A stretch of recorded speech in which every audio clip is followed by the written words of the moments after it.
are we programmed now in an era of the internet and the computer where you write, and which is so distracting as a footnote? You know what I mean? You've got porn, and you've got email, and you've got Stalker at different, the actual footage of it at the touch of a button while you're writing.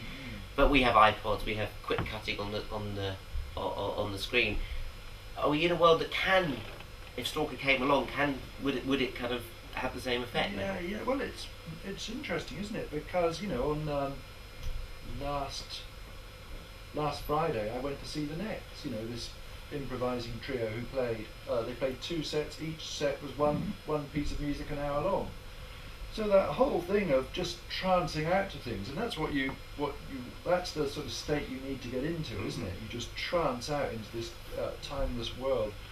Weirdly, I mean, on the one hand, cinema is as commercially driven as it's ever been, and carefully targeted and all that kind of stuff. But because of all sort of technological stuff, now you can just go off and do your own thing completely. So somebody like Luke Moody, somebody seems to have gone completely kind of off on his own thing and now makes films that I've got absolutely no desire to see. And I think what David Thompson says is quite interesting on this, where it's in that book, The Whole Equation, where he says, all these cineasts, all these great auteurs, they want to get their freedom, and they I've got to be free of all the philistines at the studio, and then it turns out actually quite often it's not good for a filmmaker to have that.